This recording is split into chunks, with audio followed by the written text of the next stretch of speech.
Frank Thomas and Ollie Johnston were given the happy task of bringing 3 good fairies to life. At one point, Walt wanted the 3 fairies to all be alike, sort of like Huey, Dewey, and Louie.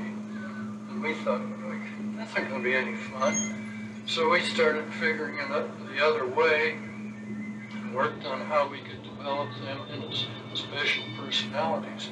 I think it did make the picture richer to have them that way. Little Merriweather was a feisty little thing that get upset real easy. Fauna was always the one trying to say, pour oil on troubled waters to keep peace between Flora and Merriweather. Because Flora was not what you'd call an appointed leader. She just automatically sort of became the leader because she had the best ideas. But all in all, the 3 of them formed a happy team. During the production of Sleeping Beauty, voice recordings and live-action reference films were made by many of Hollywood's best-known character actresses, including Spring Byington, Madge Blake, and even Mayberry's Aunt Bee, Frances Xavier. As animation progressed, another gift was being given to the production of Sleeping Beauty. My gift shall be the gift of song. Our inspiration for Sleeping Beauty was this wonderful score written more than 75 years ago by Peter Tchaikovsky for his ballet version of the fairy tale.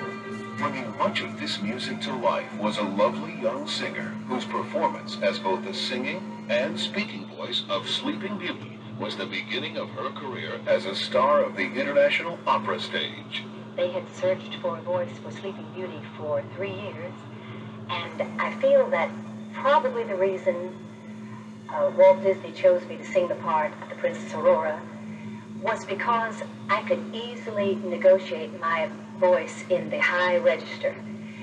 And it was almost like an extension of speech for me because I'd sung that way since I was a little girl. I never lost that, and I know that he wanted everything to be in the Tchaikovsky classical style, but he wanted it to be easily understood and warm and young and joyful, with a romance in it, and that's the way I felt when I was doing the music.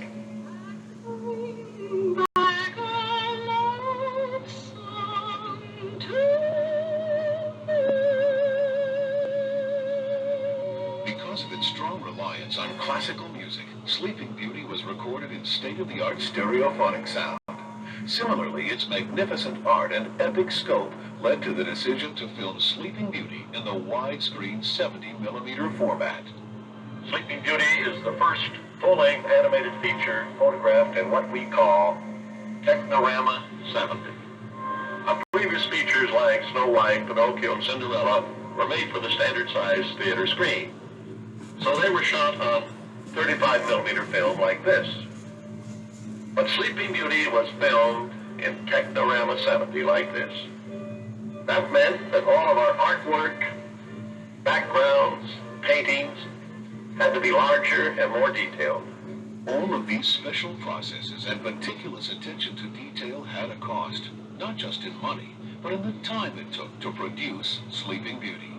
In addition to the complexity of Sleeping Beauty's production, Walt Disney and his staff were stretched thin, hard at work on Disneyland, 3 television series, and numerous live-action films. That's why it took us 6 years and $6 million to make Sleeping Beauty.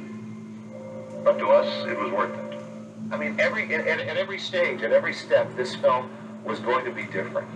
And that meant much more work. This was not business as usual for anybody at the studio.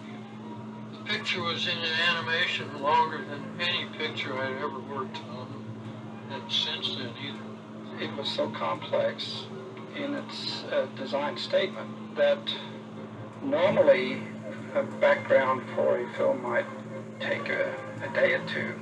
I think on an average for Sleeping Beauty it'd be at least a week, maybe 10 days sometimes.